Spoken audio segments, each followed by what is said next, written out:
Namaskar and welcome to Indian Diplomacy, show on Doordarshan, India's national television channel, about India's foreign policy, India's international relations, and also global geopolitical and economic developments that have an impact on India's rise in the world. Viewers, in this episode we are taking up a very interesting development, which is the ever closer tightening strategic partnership between Russia and China, and what this means for India and for the world. This is what we are going to be discussing in this episode, and to help us understand the intricacies and the nuances of the Russia-China relationship, I have a very distinguished guest with me in the studio. Let me introduce you to him, Ambassador Pankaj Saran. Thank you, Sreeram.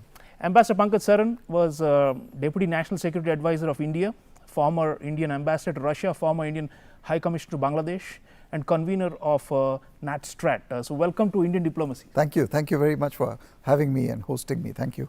Ambassador Saran, you served in Russia and you've closely tracked the Eurasian region over the years in your career.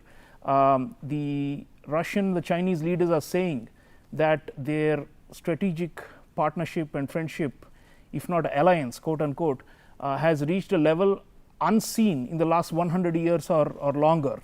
And at least the rhetoric is that this is unprecedented, and that they are raising the toast to this special bond and more, and this is triggering a lot of alarm bells in Western countries and also some concern here in India. So your opening thoughts on where you see this relationship between Russia and China going, and of course the reasons behind this ever closer and tighter partnership. Yeah, so thank you very much for hosting me on this show. It's a pleasure. On the question of the Russia-China relationship, this has been going on for a few years, the strengthening of the relationship, and we have to remember that they've had a very difficult history. There was a period a few decades ago when the Soviet Union and China had split up on ideological grounds. They had a border clash. They have a common border. So there have been ups and downs in the relationship, but since the breakup of the Soviet Union, there has been steady growth, but this has accelerated, I would say, in the early 2010s, in the middle of the 2010 decades, and it's been going on progressively, and I think that trend is going to continue in the future. But there are different dimensions to the relationship. There is the economic, the security, the political, the cooperation in the international arena. So they are moving at different speeds, and there are different speed breakers on each of the pillars. So to understand it in its totality, we need to disaggregate and see what is the behavioral pattern under each pillar. As to why this is happening, well, obviously there are many reasons again. Firstly, both are proud civilizations, huge countries, massive in terms of land area, powerful, they have hard power at their disposal. So they have a certain image about themselves, and they really believe that they constitute essential pillars of the global political system. In a multipolar order. Number two, so this is what brings them together. What also brings them together is their geographical contiguity and the relationship of economic integration and trade, with Russia supplying the raw materials and energy to the Chinese market, and China growing rapidly, and China in turn providing material to Russia, but unfortunately it's not very much. And the third reason, of course, is that they have been driven into this partnership because of their adversarial relationship with the West. And if you look at the US national security strategy, it clearly identifies both Russia and China as threats to the United States. So it is quite logical for the two of them to come together to sort of develop a partnership in the midst of this kind of Western adverse system that they both confront. But the Western adversity against Russia and against China are quite different. And we have to also therefore understand the Russia-West contestation and the China-West contestation. And many times we find that they don't necessarily match. What I mean is, when China and the West collaborate or cooperate, there is a huge amount of economic integration between China and Europe and China and America.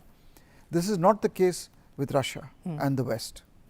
So, we have a situation where China, despite its friendship with Russia, is not holding back for advancing its own national interests in developing relationships with countries which are Russia's adversaries in the West. So, there are multiple dimensions to the relationship. And perhaps that is why Ambassador President Xi Jinping is often heard saying that Russia-China is a no confrontation, no alliance and not aimed at a third country, because like you are saying, they want to have the cake and eat it too. They want access to Western markets, Western technology and all the and do trade with and investment with the US and Europe, but also want to challenge them using Russia, isn't it? So, they seem to be trying to hunt with the hounds and run with the hares. Yeah. So, in this relationship, it will be interesting to discuss who is driving the relationship and who is setting the terms of the relationship. Is it China or is it Russia? Or is there some kind of a balance between the two? So, for example, when the Chinese push their Belt and Road initiative, what you will find all the time is that it will be juxtaposed with the Russian Eurasian Economic Union initiative. So, when it comes to Eurasia, neither side is going to cede space to the other. It is just that they have developed a modus vivendi in the Central Asian regions in the post-Soviet space, where they will collaborate and cooperate. There also there is a division of labor informally, where China is actually bankrolling the economic development, the infrastructure, whereas Russia is taking care of the hardcore political and security dimensions, including internal developments in the post-Soviet space. So, there is that dimension also. But yes, the fundamental difference between Russia and China is that China is a story of runaway success economically, 17, 18 trillion dollars. Russia is stuck at $2 trillion. So, that is real asymmetry in the relationship, and therefore, the Chinese footprint globally is actually today much more far than bigger Russia's. than the Russian. So, yeah, definitely it is an imbalanced relationship and that is something that should concern the Russians, but apparently they have no choice, as Ambassador Saran is explaining, because they have been pushed to a corner because of Western hostility. Viewers, President Xi Jinping and President Vladimir Putin have met dozens of times in their long political careers at the helms of their respective countries, and the most recent meeting in March 2023, we have a report about what all happened between Xi and Putin. Let us watch this and continue the discussion. Chinese President Xi Jinping and Russian President Vladimir Putin met for second day for formal talks in Moscow on Tuesday. The talks focused on Ukraine crisis and Russia's deepening economic ties with China. Leaders discussed further development of strategic cooperation between the two countries. Both countries also signed a number of important bilateral documents. This was their second day of meeting in Moscow. The leaders met on Monday as well. The two leaders discussed the deepening of economic ties and promoting Beijing's role as a potential peacemaker in Ukraine. In televised comments, Putin told Xi he viewed China's proposals for resolution of the Ukraine conflict with respect. The Kremlin said on Tuesday that Russian President Vladimir Putin and Chinese leader Xi Jinping had held a thorough exchange of views during their first day of talks and had discussed Beijing's peace plan for Ukraine. Earlier on Tuesday, Chinese President Xi Jinping met with Russian Prime Minister Mikhail Mishustin in Moscow on Tuesday at the House of Government of the Russian Federation. The Russian Prime Minister said Russian-Chinese relations are entering a new era. I would like to congratulate you on your re-election as President of the People's Republic of China and sincerely thank you for the great personal attention you pay to the development of friendship and partnership between Russia and China.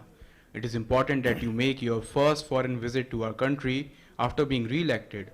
This testifies to the special nature of Russian-Chinese relations, which are entering a new era. So, viewers, you hear the Russian President and Prime Minister saying that we are in a new era of special partnership with China. Ambassador Saran, you already mentioned the economic and other pillars of the Russia-China relationship. The trade volumes have almost doubled in just 2 to 3 years, and clearly these are linked to the Western sanctions and all these things on both these countries. So, I mean, one of the big geopolitical points has been that the West has actually alienated both of them so much that they are coming together and creating this united front. So, in that context, what do you think, how sustainable do you think this is? Because presumably if the West reopens a channel with either of them in a way that reduces their strategic tension, perhaps then this united front will again weaken or loosen. I mean, or do you see this as actually ultimately maturing into some kind of a full-fledged alliance, like a military alliance, even though they are pledging that this is not an alliance? Yeah, this is actually a good question. In other words, you're asking how much of it is driven by the actions of third countries and forcing them to come together, and how much of it is autonomous in the sense of the merits of the relationship. And these are both very important. I think it consists of both elements. The external pressures on both, which in my opinion are going to increase, definitely in the case of Russia, because the tensions are going to continue for a long time. And in the case of China, it is going to be medium to long term threat to China from the West, and China is preparing for that scenario. So, that is insofar as the external angle to the relationship is concerned. Insofar as the intrinsic merits is concerned, I think the fact is that they are neighbors, they have a common border, there is complementarity in their economic strengths, but they are not able to translate all of this into the kind of integration which, for example, China has with the European and American economies. Right. I mean, they both bring different strengths to the table. China today needs Russia for various reasons, including the fact that it visualizes or it foresees the possibility, it is not yet a certainty, but a possibility of more Western pressures on China, including on Taiwan, and therefore it needs a strong ally, not in a military sense, but in a political sense, because both are in the Security Council. Yeah. They both vote for each other and they support each other, and that is really critical. And Russia needs China obviously at this point, because it is under pressure from the West. How long and sustainable this relationship is will depend on many factors, including, as I mentioned, the growing asymmetry in the power between the two. Russia will never accept to be a junior, quote unquote, junior partner. It will never accept that status. The Chinese are very sensitive to Russian sensitivities on this score. But this relationship is here to stay, and we have to deal with it. I do not see it heading towards any kind of a military alliance, except in a worst case scenario where there is actual military confrontation between the West and either Russia or China. But I do not really see that as a reasonable scenario. A direct clash. I do not see that as a reasonable scenario. That is probably a worst case scenario. And Ambassador, on the triangle Russia, China, US, I mean, there are some, I read Fareed Zakaria in the Washington Post saying we have become too inflexible, our policies are driven by ideology, and we are saying we meaning the Biden administration, they are saying that they are going to counter all authoritarian countries at the same time. And in a way he was like reminding us of the Kissinger era when they divided China and Russia against it, during the Sino-Soviet split which you mentioned. So, foreseeably, I mean, let us say ultimately the Russia-Ukraine war winds down and some of these extreme tensions are moderated over, let us say, over the next 5 years or so, and presumably there is still a possibility that the US should reorient and focus primarily on what the Chinese are saying, containment and suppression of China, isn't it? I mean, because like you said, the power differential is so vast. If you just look at the between Russia and China, it's a no-brainer that the number one systemic rival for the US is actually China, and Russia cannot match the US in most parameters of power, except maybe military to some extent. So, ultimately probably this Russia-China the bonhomie and the close, tight friendship that we are seeing today perhaps could be loosened again, or is it too far down the horizon to imagine right now? No, I mean anything is possible. I mean it could loosen. The fact is it depends on actions of third countries. But this what you mentioned is very interesting, the triangle between Russia, China and the United States.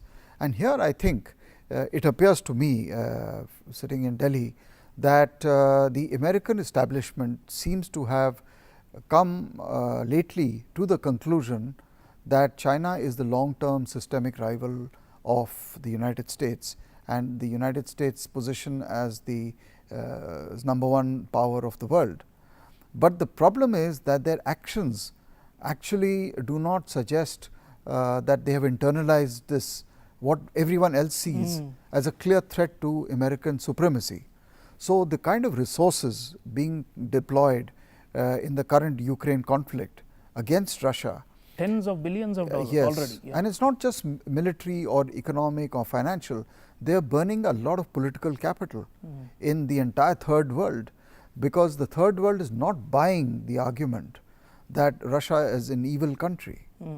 And so this kind of onslaught using the Russian actions in Ukraine last year as an invasion, etc., is costing them a lot of political capital. So one would have, as an Indian, I would be much more comfortable and strategically much more at ease if the United States and the West were dealing with the rise of China in a much more systemic and a much more focused manner. Single-minded, yeah. And so everything which the West does, I have to ask myself, are they helping China's rise, or are they with me in dealing with its rise and making China a more reasonable country and a more stable country to deal with, insofar as I am concerned, sitting in India? Absolutely. Well, viewers, the thing is, Western follies, there are quite a few, and many that one episode will not suffice to recount all of them. But the point is this a big strategic blunder by bringing Russia and China much closer? This is something history will have to answer. But talking of the India Russia-China relationship now, let's shift gears to how it matters to India now. And I have very interesting comments by the Russian Foreign Minister Sergei Lavrov, who was in Delhi, about the role that Russia plays as some kind of a mediating or an intermediary between India and China, and the utility of this diplomatic facilitation. Let's hear Sergei Lavrov and continue. And we are interested in these two great nations to be friends, and we are trying to be helpful. It was at the initiative of my great predecessor, Evgeny Primakov, that RIC was created, Russia, India, China, Troika. He initiated this, and this was the beginning of the process which eventually culminated in BRICS formation, and now BRICS is very popular among about 24 countries who would like to join. But the momentum was ensured by the decision to create this Troika, Russia, India, China. The more they meet, the better. And RIC is a platform for India and China in our presence, because they might not feel themselves comfortable being one-on-one all the time, to find some additional common grounds. BRICS is another platform, and of course we strongly supported India joining Shanghai Cooperation Organization, including from the point of view of providing another place where India and China can cooperate together and can look for some common solutions. So, and we will continue this policy. We never engage in playing any country against any other country. And this is unfortunately what is being tried by some other outside players. So, viewers, Russian Foreign Minister saying that China and India are two great friends of Russia, and that Russia wants the two to be friendly towards each other.